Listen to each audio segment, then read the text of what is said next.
So yeah, I sold my 2010 Mazda 3. How much money did I make off of that sale? Let's talk about it.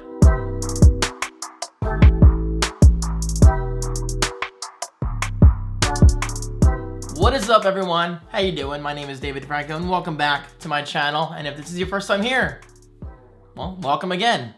Sometimes I get random cat furs flying around my life because I'm a cat dude.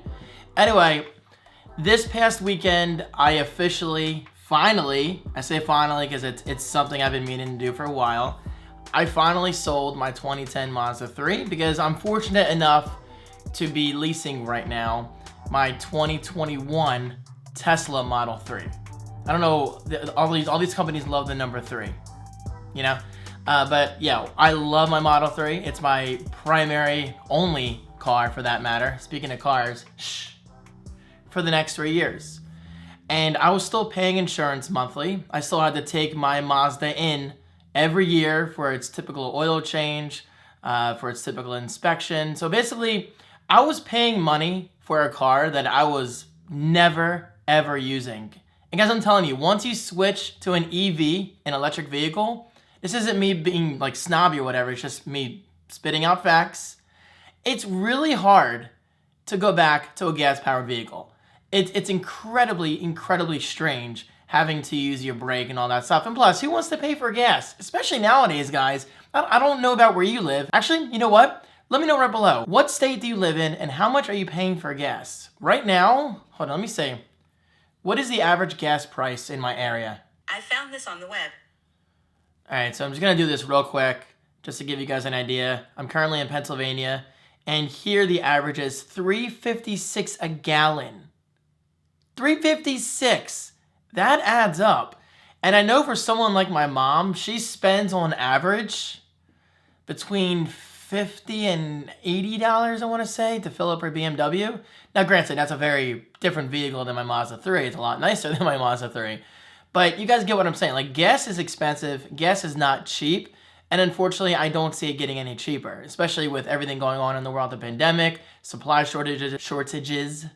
I promise I know how to talk. So I figured, why not sell my Mazda 3? I don't need it. I'm paying for something I'm not using. Let's just say I considered my options. First, me being me, the social media guy, first thing that comes to mind is, well, okay, maybe I can sell it to someone on Facebook, you know? But then I got thinking, do you know how annoying it would be to have someone or multiple people come to my house just to look at the car, use up my time, use up their time, and then only to tell me, you know what, I don't want the car. That's incredibly annoying. So I looked at my online options. First, I looked at CarMax. They gave me, and I'll tell you this right now, they gave me an estimate trade-in value of about I think $5,000 to $5,200, something like that, which, hey, isn't bad. That's $5,000 back in my pocket. That's money I can put towards my next Tesla, and I'll talk about that later. And yes, this might be a long video. Grab a snack, grab a coffee, and enjoy. This is a talking head video. I love to talk. So then I was like, wait a minute. I'm always seeing ads for Carvana, and this is proof that advertising works. Obviously, I don't gotta tell you that. So I went to Carvana, and they gave me a trade-in value of exactly, actually it's right here in my notes, $4,112. And that's with the defects of which I'll talk about soon. So CarMax wanted to give me a little more, but the thing I didn't tell you guys is this. CarMax actually wanted me to bring my car in person. They would look over it, they would verify everything, and then give me an estimate. So who knows if they would have even honored that $5,000 value that I got online. They may have knocked it down to, I don't know, who knows, $4,200, $4,500, and that still involves my time and the trouble and annoyance, I'm not gonna lie, annoyance of having to take my car there. And I don't like driving the Mazda 3 to begin with because my Model 3 spoils me. I love that car. So I got thinking, let's give Carvana a try. I went online, and this is everything you guys gotta do. This is the point of this video, to tell you the process and to tell you my experience, whether it was positive or negative. So here we go. Let's finally jump into the details. First of all, the approval process. You submit your VIN or your license plate. Okay, so for me, I submitted my VIN. That's just easiest. I went outside, I took a picture of my Mazda 3's VIN using my iPhone, came back in, and I put the VIN in. And then I included any accidents or anything that I had. Now, thankfully, I've never had any accidents in the Mazda 3. So in that regard, it was, you know, perfect, which is great. It doesn't knock off that much value of my vehicle. And then we got to details in regards to functions not working, any cosmetic damage, and stuff like that. So this is what I said. Basically, the rear spoiler on my Mazda 3, it was fading because stupid me didn't take care of my Mazda 3 as much as I should have. In other words, I never really waxed it properly, or at least as often as I should have. So the paint over time just rubbed off. Not a huge deal. You can get that repaired. I mean, I don't think that's going to be that expensive, but I had to include it, you know? Number two, the bigger issue is the dashboard on the inside of my Mazda 3 had a major recall. And stupid me, yeah, I never followed up on that recall.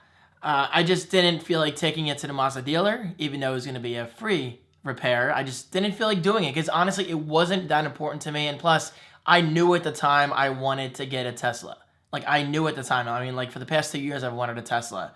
And I finally got one, and I'm so, so grateful for that. So I never bothered. You know, I was like, who cares? When I sell it, I'll just knock off $500, $1,000 of the Blue Book value, and I'll talk about that later. And then I'll let the new owner fix it if they want to. Because honestly, as long as I get paid, I don't care what they do with the car. They can junk it, they can repair it, they can fix it up and resell it. I don't care. And then finally, another thing I had to mention in my approval process was that my air conditioning has not been working in my car for the past few years. Ever since my battery died, I think it was a shorted fuse. I don't know. Yeah, my AC never really worked. The compressor came on, it blew cold air for a little bit, like 5 seconds, and then it just blew regular temperature air, which, as you probably can guess, in the summer is not comfortable at all. So I was one of those drivers in like 90-degree weather. I had to have my windows down to be somewhat comfortable. It was not enjoyable. And that's one of the many reasons why I don't miss my Mazda 3 that much. I miss it for sentimental reasons, but realistically driving it, I don't miss it all that much. But the thing is, the heat worked on setting 4, only on setting 4. So eventually, I mean, it caught on because it uses the engine to produce heat, right? I'm pretty sure that's correct. I'm not a big car guy when it comes to the internals. So the heat was fine. So anyway, after all that was done, Carvana again gave me the offer of exactly $4,112. So I was like, okay, you know what? That's fine. That's $4,100 back in my pocket, especially for a car I'm not using. And again, a car I'm still in a way paying for monthly in terms of insurance and yearly with oil changes and all that stuff. And my annual inspection in Pennsylvania, we need it once a year. So I was like, okay, let's do it. Let's get this done. Give me that money. But in the back of my head, I was like, wait a minute. There's always the chance, and this is like the fine print on their website, there's always a chance that Carvana can reject your car on site because they actually have somebody come to you and inspect the vehicle, make sure it's running, make sure it's accurate per your description that you gave them. So this is the pickup process. You schedule online. You completely schedule online, which I love. Basically, you have to submit photos of your license and your car title. And well, I'm assuming Carvana takes care of the rest in terms of the buyer, which means whoever buys my Mazda 3 is eventually going to get the title transferred to them. So in other words, it's out of my hands, which is very nice. And then you have the option for either pickup, which means they literally come to your house. And for me, they charged $0, a $0 delivery fee, or pickup fee in this case. Sorry, pickup fee. That's incredible. That is so cool. Or I could have met them at the Walmart in Kennett Square, Pennsylvania, which is about 40 minutes from me. So gee, I wonder which one I was going to do. Have somebody come to me for free and just take it off my hands, or drive 40 minutes out of my way and then worry about, you know, like a family member or a friend or whatever bringing me back, or even Uber and paying for that. No, obviously I'm going to have them come to me. So I confirmed my appointment. Thankfully, my address was on the list of them coming to me because I was a little scared about that. I don't exactly live in the most busy area, you know? But at the same time, I'm like 15 or 20 minutes away from the local city, which I think maybe helps in this situation. So I scheduled it. A Carvana advocate, they call it, comes to your house. Like I said, they go around the vehicle, they check the odometer, by the way. That's another thing you have to do. You have to take a picture of your mileage. My car had around 72,500 miles. And guys, keep in mind, it's a 2010 vehicle. So a 2010 vehicle, 72,000 miles on it. Somebody's going to get a damn good deal. Yeah, they have a couple repairs to worry about, but still, it's a good deal, especially at a time like now. People need cars. Like, people literally need cars now more than ever. So right now is the time to sell. Okay, so the day of pickup, my Carvana advocate called me or texted me. She did both, which by the way, I love when people text because I hate talking on the phone. I just hate it. I'm a big text message / email guy, especially email. Anyway, she texted me saying, hey David, I'm gonna be a little late. My appointment was originally at 3 p.m. and she said she's gonna be here between like 4 and 4:30. So I was like, that's fine. That's fine, I'm home all day. Because for those who don't watch me, I'm a self-employed content creator. So I work at home, I live at home. This is my domain and I love it. So I was like, okay, that's fine, no rush. Literally went upstairs, played some Call of Duty Vanguard to kill time, kept obsessively checking my Nest doorbell, which has the built-in camera. Well, because that's how I am. I'm a very anxious person. When I'm expecting company, I'm just constantly looking out the window and checking my camera if it's something important. Especially a package, you know? Like that, my MacBook Pro, love it. I'm just putting it back there to flex a little bit, not gonna lie. So anyway, she eventually arrives like exactly 4:15, which is great. I signed the paperwork, which took, no joke, 2 minutes, maybe 3 minutes. Ironically, I signed them on the back of my Mazda 3. It's kind of like a hurrah, you know, whatever. I handed over the keys, handed over the title. She didn't even need to see my ID. And I offered it to her. I'm like, do you need to see my license? She's like, no, it's not necessary. Also, I made sure to take off the license plate before she arrived. And that's something you should do, and take out all of your personal belongings. And me being courteous, I mean, I'm pretty sure they're gonna clean it up anyway. I made sure to vacuum the car. You know, it's not perfect. Obviously, there's still quite a bit of cat hair in there and dog fur, but there's only so much I can do with a vacuum cleaner. So anyway, I talked to her for like 2-3 minutes, and she basically tells me to go inside. She's like, all right, we don't really need you out here anymore. I'm just gonna take some pictures of your car. Would you rather me take pictures of the car in the driveway, or should I move it to the street for you? I said, oh, you can just leave it in the driveway, it's fine. So she was there for an additional 5 to 10 minutes. She did the walk around, took pictures, checked the odometer, all that stuff. And while I was in the house and she was still in my driveway, I got the text message from Carvana saying, hey, your money's on its way. I was like, what?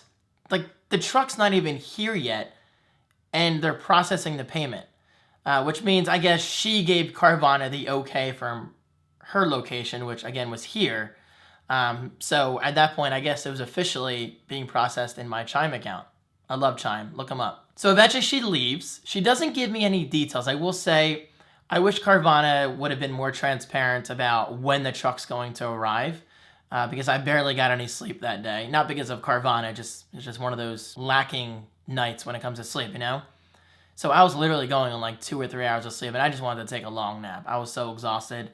But me being me, I went back upstairs, played some more Vanguard to kill some time, kept checking the camera.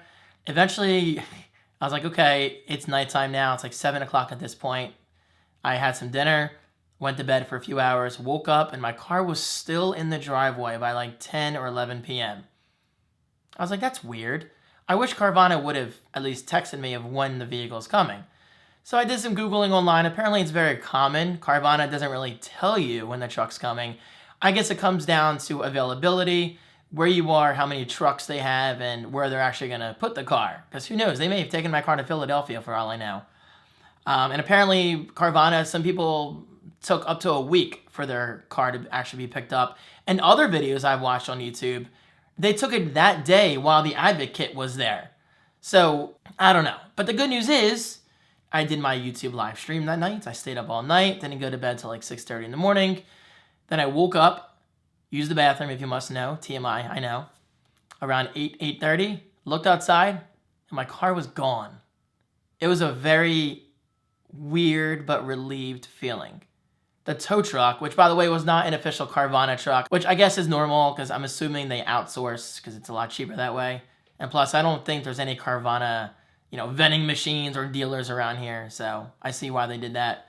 And I checked my Nest doorbell. Check it out. This is the tow truck taking away my 2010 Mazda 3. Goodbye, baby. Thank you so much. You served me well for the past 10 years. And well, there you go. The car's officially gone. So aside from wishing Carvana would have been a little more transparent about the truck picking up my car and when they're actually going to pick up the car, I really have no complaints, guys. The entire process was done online. Approval, schedule the appointment. She even texted me. She came when she was, supposed to. Well, I mean, despite the delay, but sometimes things are out of your control. But still, she came exactly when she said she was going to come eventually. And again, like I was in the driveway for 2 or 3 minutes, guys, and she basically told me to go inside, and that was it. That was it. An incredibly easy experience. Now, to give you some numbers, again, Carvana did pay me today, actually, $4,112. That money's going to go into paying off a little bit of debt of mine, and it's going to go back into my investments. Because for those who don't know, pretty much half of my down payment for my Model 3, my Tesla Model 3, was made possible by Dogecoin. I got in kind of early on Dogecoin, and I made a nice return, cashed out, and put a lot of that money towards my Model 3, which worked out perfectly. So now, ironically, the money I got from my Mazda 3 is going to go into my next Tesla, which I will be purchasing, instead of leasing. And I'm going to be investing in a bunch of things, especially Shiba Coin. Shiba Coin is very, very exciting at the moment. So that's where the money's going to go. I think that's great. I mean, it's essentially free money back in my pocket, which is awesome. Also, the car was paid off. I paid it off years ago. So it kind of was like free money back in my pocket, and I can do whatever I want with that money, which is a beautiful thing. So I looked up my Blue Book value of my car. Very rough estimates. They told me between $5,708 and $7,005. Now, keep in mind, again, my car did need a few repairs, so I took about $1,000 off that, and that's pretty much what CarMax wanted to give me. But I'll say it one more time, like, who knows if CarMax would have even honored that? Because I've heard of people going to CarMax in person and then them suddenly changing the offer quite a bit, like dropping the offer, or maybe they'll give you more. There's a ton of variables, whether your car is newer, it's working properly, everything is perfect, But yeah, Carvana, $4,112. I'll take it. So Carvana, if you're watching, you're probably not, but if you are, I just want to thank you. Thank you for making this such an easy, pretty much contactless experience, especially in today's pandemic and all that stuff going on. I'm not one of those paranoid people. I don't mind shaking your hand. I'm not going to lie. But the fact that you were so cool about it, so fast about it, and so easy, like you made it so easy. Everything was online. That's incredible. And Carvana, I got to give you a clap for that. Seriously, thank you. Now, for those watching in regards to buying a vehicle, not going to lie, I looked up some Carvana reviews. The buying experience, it's very hit and miss. It's very, very hit and miss.